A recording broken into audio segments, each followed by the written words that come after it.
Imagine a bomber so fragile it was skinned with aluminum barely thicker than household foil, yet so unbreakable it became the backbone of the Allied victory in World War II. They called it the Flying Fortress. But how did an aircraft that was never supposed to survive end up rewriting the future of aerial warfare and earning a place as one of the most legendary machines in history? In the late 1930s, as tensions in Europe escalated, the United States Army Air Corps knew it needed something the world had never seen before: a bomber that could carry heavy loads, fly vast distances, and strike with deadly precision. Most military planners believed it was impossible. Planes of the era were either short-ranged or too vulnerable to withstand enemy fire.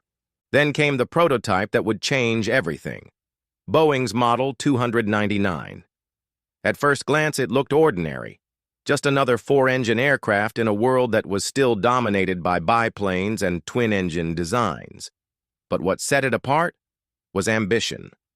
This wasn't built to defend America's borders. It was designed to reach deep into enemy territory, drop its payload, and bring its crew home alive. Ironically, the bomber that would become famous as the Flying Fortress wasn't armored like a fortress at all. Its skin was thin, its frame delicate compared to what came later. Yet this paradox became the foundation of its legend. Because what mattered wasn't just what the engineers built, it was how this machine, and the men inside it, would prove themselves under fire. And in just a few short years, the B-17 would go from an experimental prototype to the most feared daylight bomber of the war. At over 74 feet long, with a wingspan wider than a modern Boeing 737, the B-17 was an imposing sight on the runway. But its strength wasn't in brute force, it was in the genius of its design. Boeing engineers gave the aircraft a stressed skin structure made of duralumin, a lightweight aluminum alloy.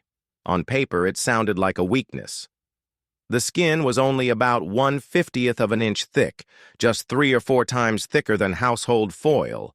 Yet beneath that delicate surface lay a robust skeleton of longerons, trusses, and corrugated aluminum sheeting.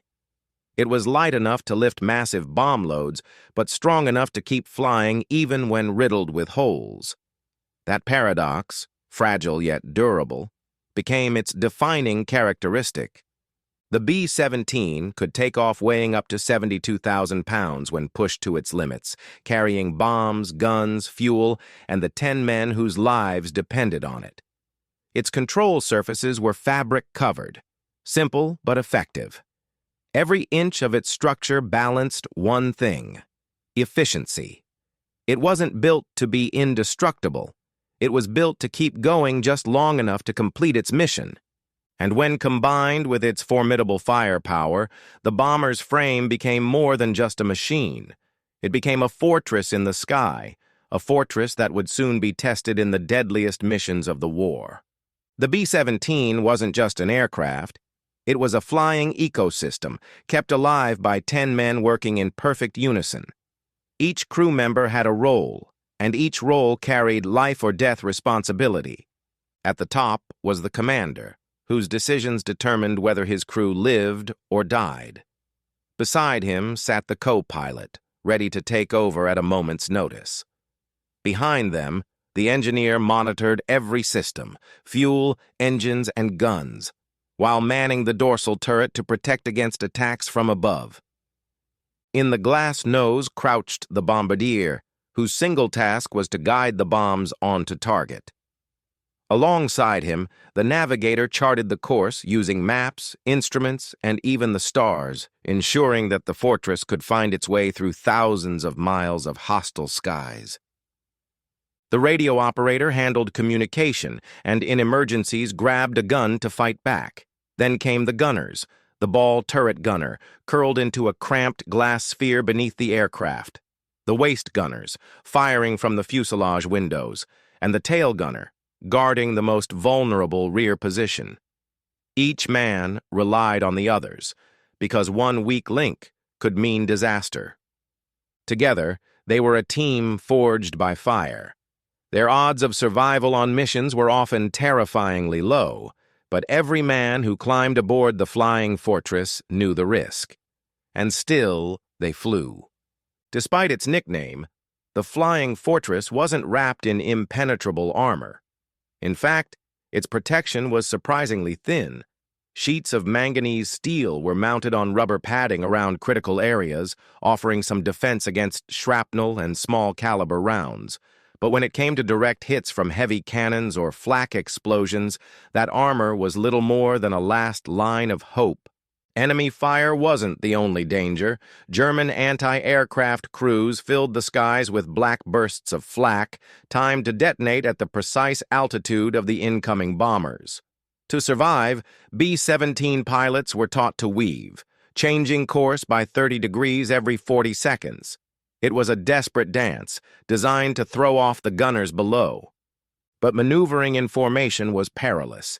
One wrong move could put a fortress into the path of another, and in the chaos of combat, collisions claimed almost as many lives as enemy shells.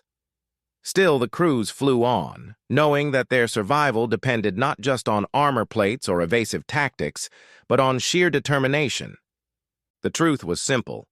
The B-17 wasn't invincible. Yet time and again, it proved something far more important. It was resilient. Most nations chose the cover of darkness for their bombing campaigns. The British, for example, struck by night, relying on shadows to shield them from enemy fire. But the United States had a different strategy, one that seemed almost suicidal. American commanders believed in daylight precision bombing, hitting factories, rail lines, and military targets with accuracy that night raids could never achieve. The B-17 was at the heart of this plan. And so, in broad daylight, squadrons of flying fortresses roared across Europe, straight into the teeth of German defenses. The skies quickly became killing fields. Black flak clouds burst around them, while waves of Messerschmitts and Focke-Wulfs tore through formations. Some missions saw losses of up to 40% in a single day. For the men inside those bombers, survival was never guaranteed. Each mission felt like rolling dice with death. Engines caught fire, wings were shredded, crews bailed out over enemy territory, facing capture, or worse. And yet, even as casualty lists grew longer, replacements filled the ranks. The fortresses kept flying because the war demanded it.